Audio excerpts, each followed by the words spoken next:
आनंद ही आनंद बरस रह्यो गुरुदेव आपकी बलिहारी। आनंद ही आनंद बरस रह्यो महाराज आपकी बलिहारी। क्या प्रेम जटा क्या मधुर वाणी, क्या प्रेम जटा क्या मधुर वाणी, बरसत वाणी इमरत धारा। वो मधुर मधुर अजब ध्वनि, वो मधुर मधुर अजब ध्वनि, बलिहारी से सतगुरु की। आनंद ही आनंद बरस रह्या गुरुदेव आपकी बलिहारी। आनंद ही आनंद बरस रह्यो महाराज आपकी बलिहारी। गुरु ज्ञान रूपी जल बरसा कर, गुरु धर्म बगीचा लगाया है। गुरु ज्ञान रूपी जल बरसा कर, गुरु धर्म रूपी बगीचा लगाया है। खिल रही ये कैसी फुलवारी, बलिहारी ऐसे सतगुरु की।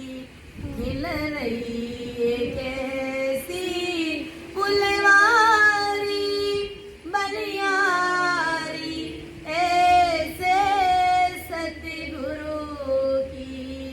आनंद ही आनंद बरस रह्यो महाराज आपकी बलिहारी। गुरुदेव आपकी बलिहारी, महाराज आपकी बलिहारी। आनंद ही आनंद बरस रह्यो। महाराज की विशेष कृपा से इतनी भयंकर गर्मी, वास्तव में इतनी कभी गर्मी मैंने सही नहीं थी, लेकिन महाराज की सत्संग में, उस इमृत वाणी में इतना आनंद आया कि गर्मी भी भूल गए। तो ये महाराज की विशेष कृपा, ये महाराज की सत्ता का पराक्रम है। बाकी यहाँ की गर्मी हमारे लिए असहनीय है। अगर मारवाड़ में भी देखें तो वहाँ पर भी आग की बरसात हो रही है, आग बरस रही है वहाँ पर भी, लेकिन वो सहन हो जाती है, लेकिन यहाँ की सहन नहीं हुई। तो महाराज की जब सत्संग सुनी और सत्संग में जो आनंद आया, उस आनंद में इतना खो गए कि गर्मी को भी भूल गए। तो महाराज की विशेष कृपा हम सभी के ऊपर बरसी और बड़ा ही आनंद आया। अपन एक पद को लेकर के समझेंगे कि महाराज ने जामा किसे कहा है और इस जामे का क्या गुण है। तो महाराज हमें पद के माध्यम से समझाएंगे कि जामो है भारी कोई दोवे संत हजारी रे। जामो है भारी रामा, जा धोया जा अमर हुआरे। आवागमन निवारी रे रामा, जा धोया जा अमर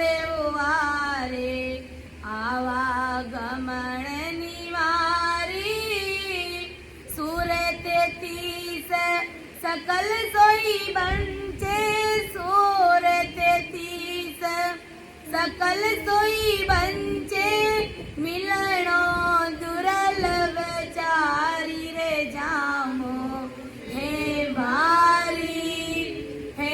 भारी कोई धोवे संत हजारी रे जामो हे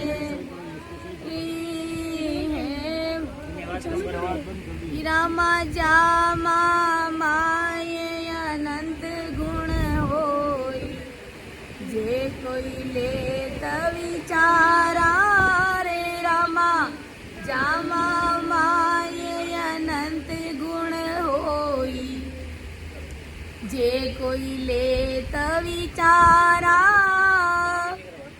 गेली जगत दोय नहीं जान गेली जगत दोय नहीं जाने उलटो कियो रे कुआरी रे जामो हे बारी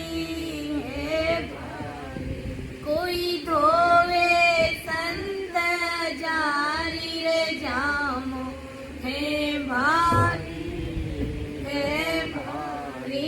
राम कर सो दुबे न लाता कूंदू पायण सिला पिचाड़ी रे रामा कर सो दुबे न लाता कूंद्या पाण सिला पिचाड़ी जिन धोया जिन अदरज धोया जिन धोया जिन अदरज धोया प्रेम नाम जल डारी रे जामो हे भारी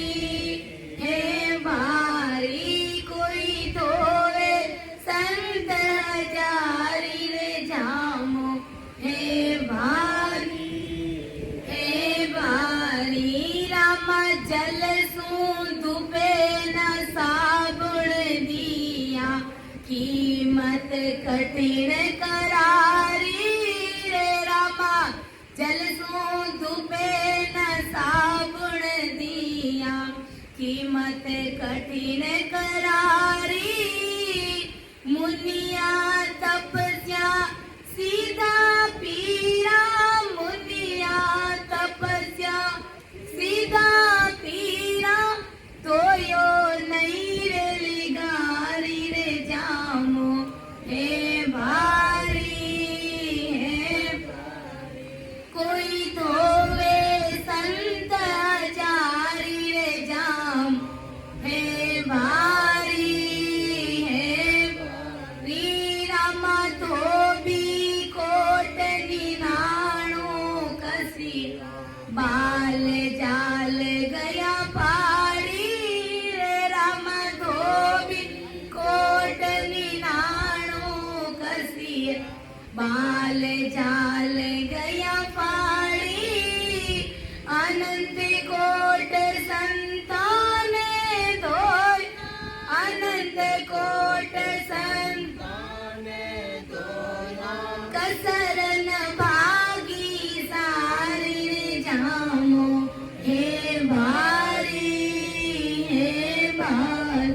कोई धोवे संत हजारी रे जामो हे भारी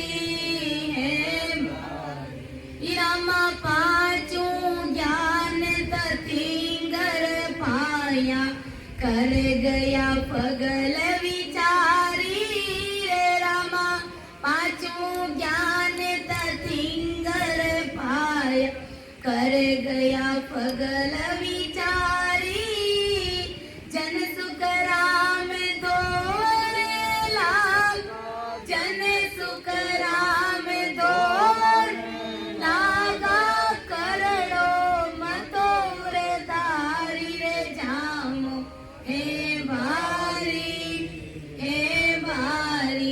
कोई दो संत जारी रे जामो हे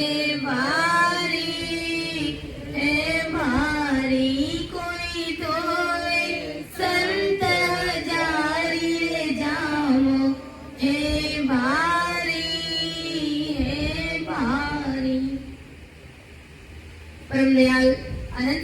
सम्राट आदि सदगुरु, सर्व आत्माओं के सदगुरु, सर्व सृष्टि के सदगुरु, सदगुरु सुखराम जी महाराज हमें इस पद के माध्यम से समझा रहे कि जामो है भारी, कोई धोवे संत हजारी, जामो है भारी। जामो मतलब ये शरीर, महाराज ने इस शरीर को जामा कहा है, और जामा मतलब चोला। एक चोला कपड़ा मतलब जिन्होंने हमने इस शरीर के ऊपर ये कपड़ा जो पहन रखा है, इसे भी अपन चोला कहते हैं। ये संसार का चोला है अपना। और गुरु महाराज इस शरीर रूपी चोले की बात कर रहे हैं कि इस आत्मा ने जो शरीर रूपी चोला पहन रखा है, वो चोला बड़ा भारी है। गुरु महाराज कहते हैं इस शरीर का गुण पराक्रम, इस देह का, इस मीन का तन का पराक्रम महाराज बता रहे कि बड़ा भारी है।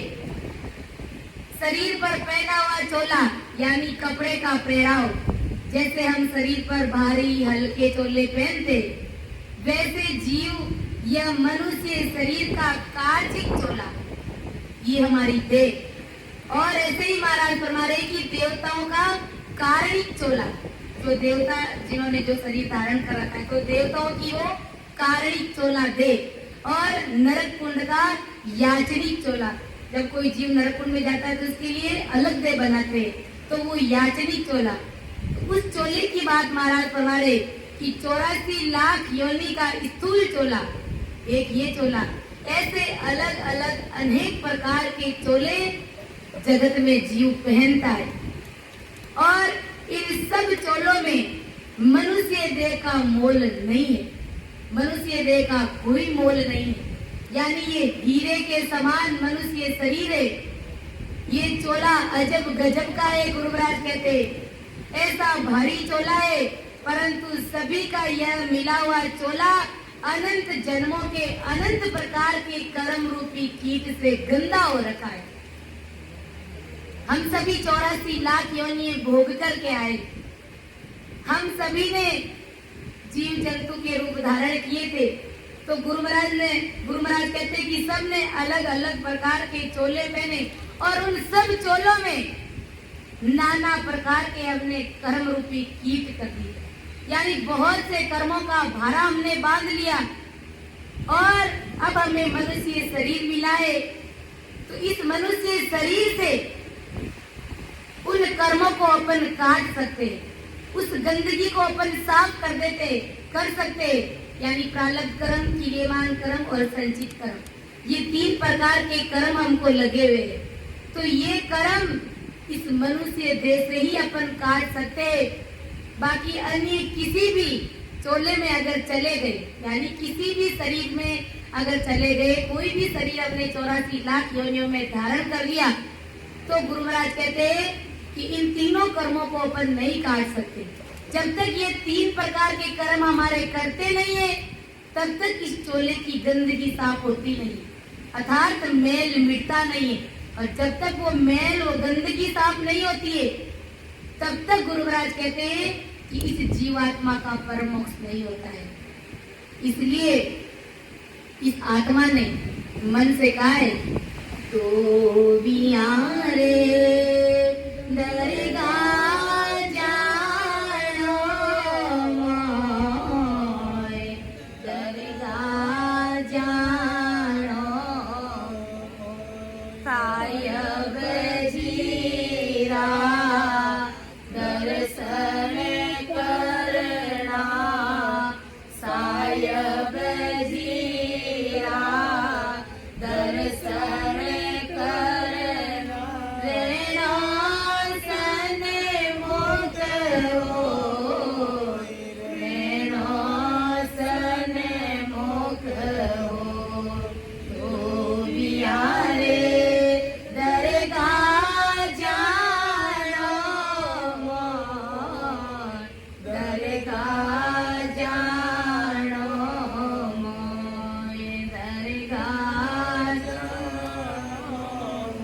ये आत्मा इस मन रूपी धोबी से कह रही है कि अरे ये मन रूपी धोबी, मुझे साहेब के घर जाना है, साहेब जीरा दर्शन करना रेणो सन्मुख धोबिया रे दरगाह जानो मोय। अरे धोबी, अरे मन, मुझे इस दरगाह में जाना है, मुझे परमात्मा के देश की प्राप्ति करनी है। दरगाह मतलब परमात्मा का घर, साहेब का घर, राम जी महाराज का घर। साहेब जीरा दर्शन करना रेणो सन्मुख होय। उस परमात्मा के दर्शन करने और हमेशा हमेशा के लिए उस परमात्मा के सन्मुख मुझे रहना है। इसलिए हे मन, मुझे उस परमात्मा के देश की प्राप्ति करने दे। तो महाराज फरमा रहे कि इस चोले को लगे हुए कर्मों के कीट को धो करके मलिन करने पर जैसे जीव को मनुष्य देह छूटने के बाद अलग अलग देवादिक नरकादिक 84 लाख योनि के चोले मिलते हैं। जीव जैसे जैसे कर्म करता है तो उसके अनुसार जैसे जैसे वो कर्म कांड करता है, जैसे जैसी विधि अपनाता है, जैसे जैसे क्रियाकर्म वो करता है, तो उसके अनुसार उसको देव की पदवी मिलते है। कई जीव नरकुंड में जाते हैं तो कई लग 84 योनियों के चोले पहनते। तो ये अलग अलग प्रकार के चोले वैसे धोकर मलिन करने पर नैनचर का अमर चोला मिलता है। गुरु महाराज कहते हैं कि जब मनुष्य शरीर मिलता है और उस मनुष्य शरीर में जब कुदरत कला प्रकट हो जाती है, अर्थात सतरूप परमात्मा की वो सत्ता जब प्रकट हो जाती है, तो उस सत्ता के माध्यम से 3 प्रकार के जो हमारे कर्म है, जिन कर्मों के कारण ये हमारी देह गंदी हो रखी है, तो ये तीनों प्रकार के जब कर्म कट जाता है तो वो हमें परमात्मा के घर का अमर चोला मिलता है, असली चोला मिलता है। यह नैनचर का अमर चोला और किसी योनि से नहीं मिलता है। कारण उन अन्य योनि में मिला हुआ चोला मनुष्य देह समान धोकर निर्मल नहीं कर सकते।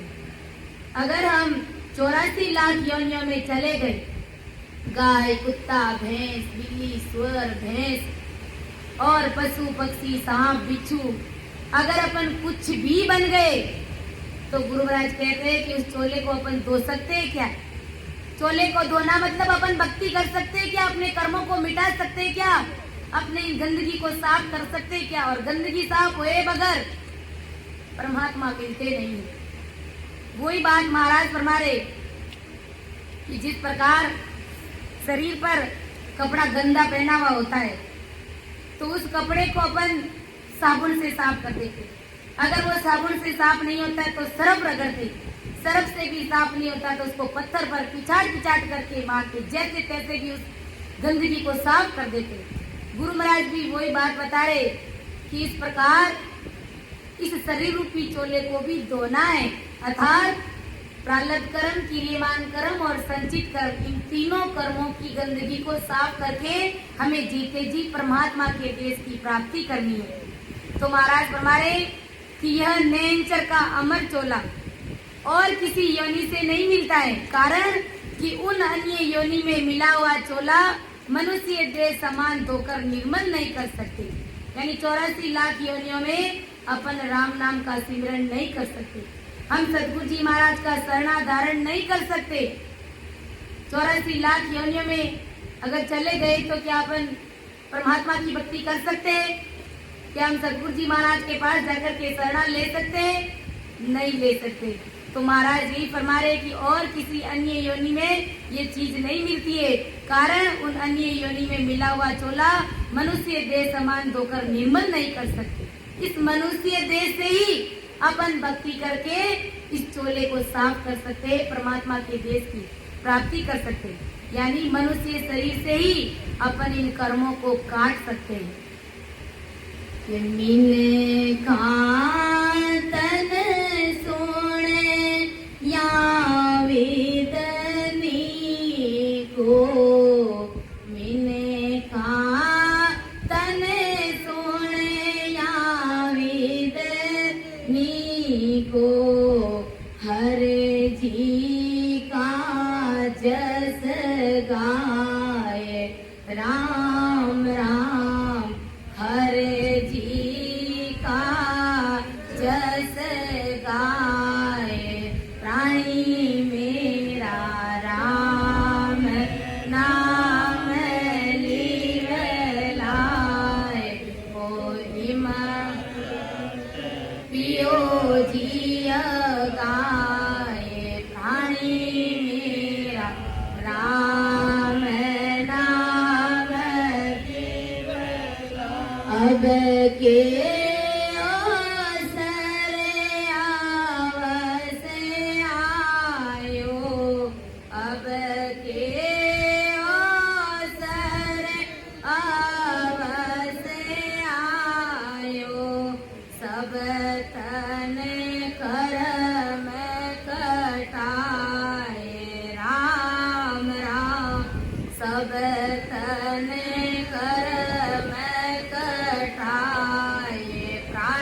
कि मिनखा तन सुन या विदनी को हरजी को जस गाय।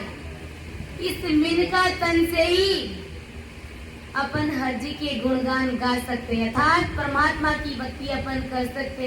इस मनुष्य शरीर में ही ऐसा गुण है कि हम राम नाम का जाप करके सुमिरन करके परमात्मा में मिल सकते हैं।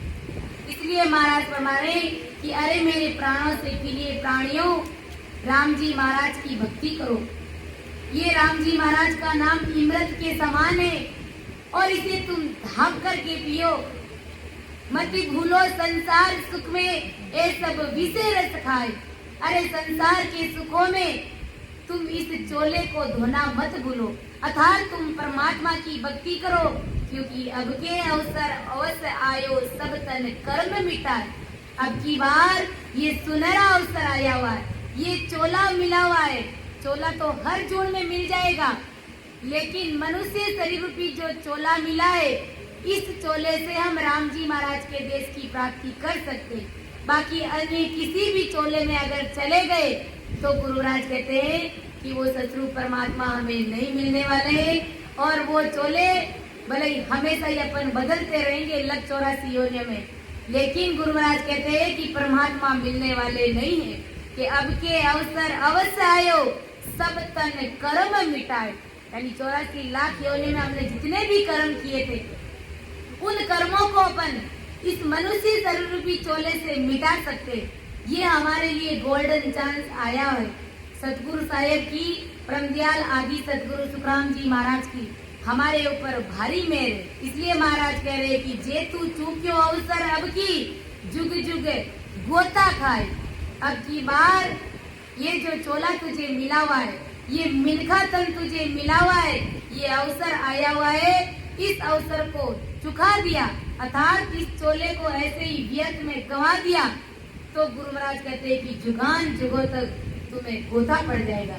अर्थात 43,20,000 वर्ष तक के गोते तुझे खाने पड़ेंगे।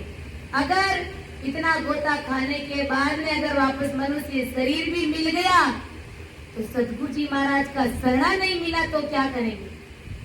सतगुरु जी महाराज के शरणे के बिना जीव कैसे भवसागर से पार उतर सकता है। तो ये चीज भी मिलने हमारे नसीब में नहीं है, ये भी भाग्य के बिना चीज अपन को मिलती नहीं है। लेकिन आज तो हमारा भाग्य बहुत तेज है, भाग्यशाली नहीं, अपन सभी राम सने भाई बहन परम भाग्यशाली जीव है कि आज हमें परमात्मा का शरणा मिला है, सीधा और सहज रास्ता हमको मिला है। तो इस चोले से हमें सब प्रकार के कर्मों को मिटा करके, अर्थात जोरावर धारोधार साथ में सिमरन करेंगे विनय व्याकुलता के साथ में, तो तीनों प्रकार के कर्म सहज में ही कट जाएंगे। गुरु महाराज ने कहा है कि के सुख राम सबद जोरावर पाया सोपत आवे रे। के सुख राम सबद जोरावर पाया सोपत आवे रे। बिन पाया नर को गो तेरा दिल का भरमन। बिन पाया नर को गो तेरा दिल का भरमन जावे रे राम। भरमन जावे रे कैया पतन आवे ओ संतों कैया पतन। ये सुख राम सबद जोरावर पाया सुपत आवे। इस शब्द की महिमा बड़ी जोरावर है, गुरु महाराज कहते हैं। और इस शब्द को, इस राम नाम को जब अपन सांस में रटेंगे तो तीनों प्रकार के जो कर्म है वो सहज में ही कट जाएंगे। बाकी संसार की अन्य कोई भी भक्ति करेंगे, कुछ भी कर लेंगे, सारे करनी कर्म जब तप व्रत उपवास नेम धर्म पुण्य दान तीर्थ यात्रा सब कुछ कर लेंगे, लेकिन ये चोले का जो मेन है साफ होने वाला नहीं है। गुरु महाराज कहते हैं कि जा धोया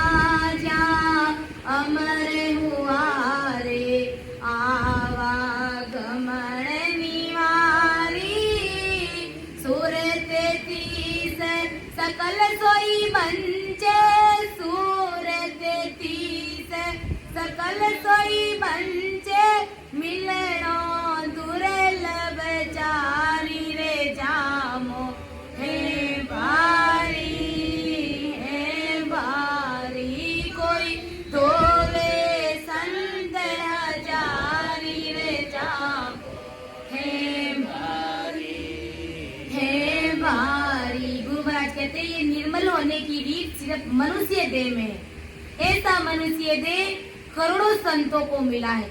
यानी ये शरीर आज अपन देखते जगत में कितने जनरेशन है, कितने लोग हैं जिनकी कोई सीमा भी नहीं है। उसमें से गुरु महाराज कहते हैं हजारों संत जिन्होंने ही इस चोले को धोया था, जिन्होंने सतरूप परमात्मा की भक्ति करी है, ऐसे सतरूपी संतों का जिन्होंने शरणा लिया है और भजन किया है, वो ही असल में अपने चोले को धो पाए हैं। बाकी तो महाराज फरमाए कि जिन्होंने चोला धारण कर लिया और उल्टे कर्म बंधन करके उस चोले को जगत ने उल्टा गंदा किया है। और यह चोला हजारों में से बिरला जीवों ने ही इस चोले को धोया है और धोते हैं गुरु महाराज के ज्या धोया ज्या अमर हुआ रे आवा गमन निवारी सूर 33 सकल सोई बंचे मिलनो दुर्लभ चारी। जब तक ये चोला कर्म कीट से निर्मल नहीं होता है तब तक उसे अमर चोला नहीं मिलता है। यानी जब तक हमारे ये कर्म मिटते नहीं, ये कर्म हमारे कटते नहीं, तब तक उसे अमर चोला नहीं मिलता। यानी परमात्मा के देह की घर की वो अमर दे, वो अमर चोला इस जीवात्मा को मिलता नहीं है। और जब तक इस जीवात्मा को अमर चोला नहीं मिलता है तब तक वो 84 लाख योनियों में जाता है, वो नरक कुंड में जाता है, कभी देवी देवताओं की धूल में जाता है। तो गुरु महाराज कहते हैं कि अमर चोला उन्हीं को मिला है जिन्होंने इस चोले को धोना जाना है। अमर चोला जब तक जीव नहीं पाता है तब तक अमर चोले की जगह अन्य चोले पाते रहता है। यानी नाना प्रकार की जून में जाता रहता है, नाना प्रकार के चोले वो धारण करता रहता है, परंतु अन्य चोला पाने से जन्म मरण रूपी आवागमन का दुख नहीं मिटता है। 84 लाख योनियों में जाने से, गाय कुत्ता भैंस बिल्ली बिनने से, देवी देवता बनने से, नरकुंड की जो देह है वो धारण करने से गुरु महाराज कहते हैं कि जीव के आवागमन का दुख नहीं मिटता है। और जिस बिरले ने इस चोले को धोया है उसका आवागमन सदा सदा के लिए मिट गया है। इसलिए सभी के सभी 33 करोड़ देवता अमर चोला पाने के लिए फिर से मनुष्य दे चाहते हैं। और वो क्या कहते हैं, अहो प्रभु मानव तन दीजे भरत खंड के माई, केवल भगति करा संत सेवा और करा कछुनाई।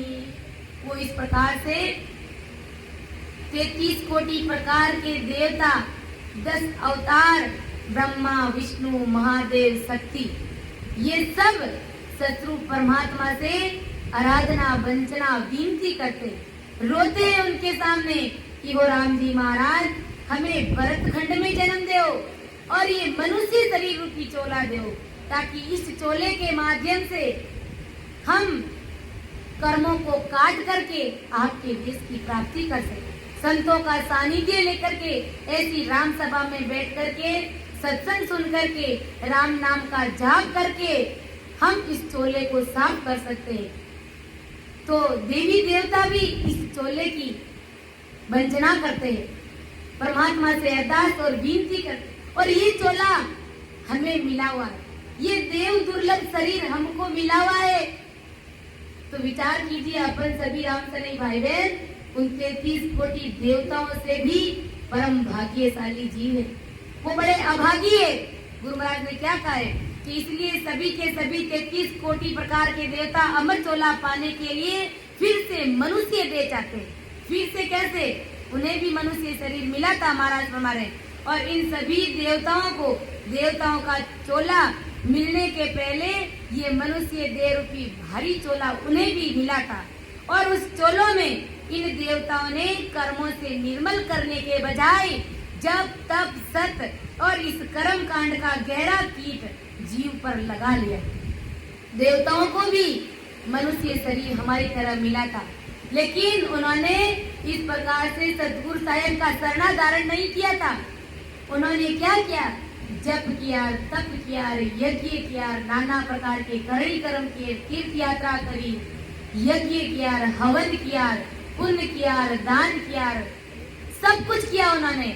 और ये सब करके वो ब्रह्मा विष्णु महादेव शक्ति बन गए। 33 कोटि प्रकार के देवता बन गए, 10 अवतार बन गए। गुरु महाराज कहते हैं कि जब वो स्वर्ग में गए और सबने अपनी अपनी पदवी हासिल करी, कोई ब्रह्मा जी बना, कोई शंकर बना, कोई 33 प्रकार के देवी देवता बना, तब उनकी अकल ठिकाने आई। महाराज क्या फरमा रहे कि उस चोलों में इन देवताओं ने कर्मों से निर्मल करने के बजाय जब तब सत और कर्मकांड का गहरा कीट जीव पर लगाया और अमर चोला न पाते देवताओं का चोला पाया। इस देवताओं के चोलों से अमर चोला नहीं मिल सकता, उल्टा आगे 84 लाख प्रकार के दुख भरे चोले इनको मिलते हैं। और देवताओं की मनुष्य शरीर छोड़ के स्वर्ग में पहुंचने के बाद उनकी अक्ल ठिकाने आती है। वो देवता तो बन गए क्योंकि मनुष्य शरीर पाया, तो उन्होंने भी जब तक किया सब अपनी अपनी करनी। इन्होंने विष्णु भगवान की भक्ति करी, इन्होंने शंकर भगवान की भक्ति करी तो शंकर जी के कैलाश में पहुंच गए। अगर किसी ने शक्ति के लोक की भक्ति करी तो शक्ति के देश में पहुंच गए। किसी ने विष्णु जी की भक्ति करी तो विष्णु जी के बैकुंठ में पहुंच गए। सबने अपनी अपनी पदवी और लोक हासिल कर लिए, लेकिन जाने के बाद उनकी अकल ठिकाने आई कि भाई यहाँ पर भी काल की पहुंच है और समय आने पर ये काल हमारी भी गर्दन मरोड़ देगा और हमें 84 में भेज देगा, क्योंकि देवताओं की समय अवधि निश्चित है। जितना उन्होंने पुण्य संसार में रह करके कमाया, वो पुण्य उनको स्वर्ग लोक में मिलता है और वो पुण्य की अवधि, वो समय खत्म होते ही उनको 84 लाख योनियों में धक्के मार के भेज दिए जाते हैं। और वो देवता, उस देवताओं में ऐसा गुण है कि उन्हें आगे की पीछे की सब सूझती है, आगे की पीछे की सब दिखती है। जैसे कांच में आईने में अपनी शक्ल देख सकते हैं अपन, वैसे ही देवताओं की पदवी हासिल करते उन्हें पता चल जाता है कि हमारी समय अवधि ये इतनी है, हम इतने साल इस देवलोक में रहेंगे और इनकी समय अवधि खत्म होते ही हम 84 लाख योनियों में जाएंगे। 84 में कुत्ते बन सकते, गाय बन सकते, भैंस बन सकते। तो वो बेचारे उस देवलोक का सुख भी नहीं भोग सकते, उल्टे वो दुखी रहते। आज अगर अपन को कह दे कि 4 दिन बाद तुम्हारी मौत है, तो अपन पहले से दुखी हो जाते और हमें वो दुख सताने की 4 दिन बाद हम मर जाएंगे, हम खत्म हो जाएंगे, ये शरीर छोड़ के जाना पड़ेगा, पीछे क्या होगा, आगे क्या होगा, कितना भारी दुख, हमारे पहाड़ टूट कर गिर जाता है। वैसे ही वो देवता को सब पता चलता है कि इतने समय के बाद मुझे ये पदवी छोड़नी पड़ेगी और उस जून में जाना पड़ेगा। तो इस दुख के कारण वो बेचारे देवलोक का सुख भी नहीं ले। तो देवता भी कितने दुखी है, गुरु महाराज कहते। तो महाराज यही बता रहे कि आगे 84 लाख प्रकार के दुख भरे चोले मिलते। देवताओं की मनुष्य शरीर छोड़ के स्वर्ग में पहुंचने के बाद उनकी बुद्धि फैलती है, अर्थात ठिकाने आती है और देवताओं को देवलोक में आगे का आवागमन का बड़ा धोखा समझता। इसलिए ये देवता अमर चोला पाने के लिए प्रभु जी से प्रार्थना करते, परमात्मा के सामने शीश नवा करके अरदास और विनती करते, अहो प्रभु मानव तन दीजे, वो भी भरत खंड के माई, केवल भक्ति करा संत सेवा और करा कछु नहीं। अब देखो देवी देवता जिन्होंने सृष्टि की रचना करी, अब ब्रह्मा विष्णु महादेव के पास में क्या कोई कम होता है? संपूर्ण संसार को, इस जगत को उन्होंने बनाया, पूरी सृष्टि को रचा, लेकिन वो भी परमात्मा के सामने रो रहे। उन्हें जब मनुष्य शरीर मिला तो उन्होंने ऐसे जब तब करके वो ऐसे ही गंवा दिया समय। और जब देवलोक में गए तो वहां पर अकल ठिकाने आई कि भाई मृत्यु लोक में मनुष्य शरीर मिला था, लेकिन हमने ऐसे ही गंवा दिया और ये पदवी मिली है, इस पदवियों से हमें भारी दुख हो रहा है। इसलिए जब संत महात्मा बंक नाल से होकर के जाते तो सभी देवी देवता उनका आदर मान सम्मान करते। ब्रह्मा विष्णु महादेव शक्ति और 33 कोटि प्रकार के देवता सब कहते कि आइए संत विराजिए, आप हमारा स्थान ग्रहण कर लीजिए और आप बैकुंठ की सूची चाबी आप ले लीजिए, आप हमारी ये पदवी, इस पदवी पर बैठ जाइए आप इस। लेकिन संत सब कुछ जानते हैं। संत कहते भाई मुझे तुम्हारी पदवी नहीं चाहिए, मुझे तो परमात्मा के देश में जाना है, मुझे तो अमर लोक में जाना है। तो वो संत, वो देवी देवता इस प्रकार पछताते और फिर से मांगते, मनुष्य शरीर को मांगते ये देवता, परंतु ये मनुष्य चोला कितना भी मांगने पर भी, प्रार्थना करने पर भी वो मनुष्य चोला उन देवी देवताओं को मिलता नहीं है, क्योंकि जब मिला तो उस चोले का उन्होंने सदुपयोग नहीं किया, ऐसे संत महात्माओं का शरणा नहीं लिया, उल्टी कठिन तपस्या कर करके इस शरीर को कष्ट दे दे करके उन्होंने देवलोक की पदवी हासिल करी। और देवलोक की पदवी हासिल तो कर ली, लेकिन वहां का नजारा जब सामने आया तब उन्हें पता चला कि भाई भारी पछतावा और भारी दुख के सिवाय यहाँ पर कुछ भी नहीं है। तो महाराज फरमा रहे कि जीव देवता योनि भोगने पर 43,20,000 साल तक अर्थात 84 लाख योनियों के दुख भोगता नहीं, तब तक कितनी भी चाहना करता है तो भी उसे मनुष्य शरीर मिलता नहीं। अब देवता अगर 43,20,000 वर्ष तक वो कितनी परमात्मा से अरदास विनती पुकार करेगा, तब तक गुरु महाराज कहते हैं कि उन्हें मनुष्य शरीर मिलेगा नहीं। यानी 43,20,000 वर्ष तक वो कितनी भी बार अरदास करेगा तो भी परमात्मा उनकी पुकार को सुनेंगे नहीं। जब इतना समय निकल जाएगा तब परमात्मा उसे वापस मनुष्य शरीर देंगे, तब तक वो ऐसे ही रोते रहेंगे, अड़ाटे करते रहेंगे। तो विचार कीजिए हम कितने भाग्यशाली जीव है, हमें मनुष्य शरीर मिला है, हमें भरत खंड में मिला है, ऐसे संत महात्माओं का शरणा मिला है कि हमें इस प्रकार बिठा करके राम नाम का जाप कराते, सुमिरन कराते। देखते अपन संसार में चोला तो सबको ही मिला हुआ है, सबने मनुष्य शरीर पाया है, लेकिन सबके पास में क्या सतगुरु साहिब का शरणा है? नहीं है। तो वो भी ऐसे ही जो जब तक कर रहे और जो जब तक भी नहीं कर रहे तो वो तो उनके लिए तो सीधा नरकुंड तैयार ही है, लेकिन जो जब तक कर रहे तो वो भी ऐसे ही देव पदवी हासिल करेंगे और फिर 43,20,000 तक ऐसे ही परमात्मा के सामने रोते रहेंगे, लेकिन परमात्मा उन्हें मनुष्य चोला देंगे नहीं। तो महाराज हमें ये कह रहे कि कितनी भी चाहना की तो भी वो मनुष्य चोला मिलता नहीं है।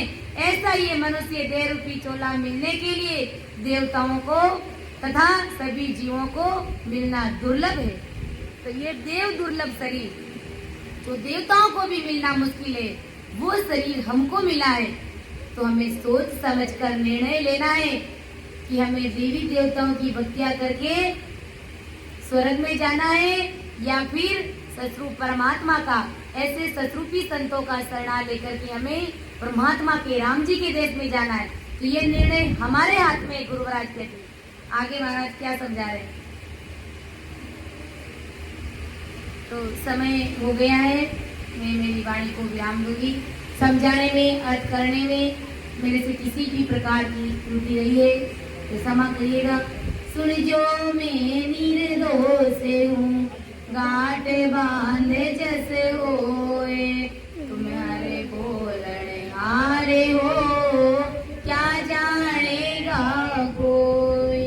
परम दयाल अनंत सुख सम्राट आदि सदगुरु, सर्व आत्माओं के सदगुरु, सर्व सृष्टि के सदगुरु सदगुरु सुखराम जी महाराज धन्य हो राम सभा में। राम राम महाराज, सभी को राम राम साहब, सभी को प्रणाम।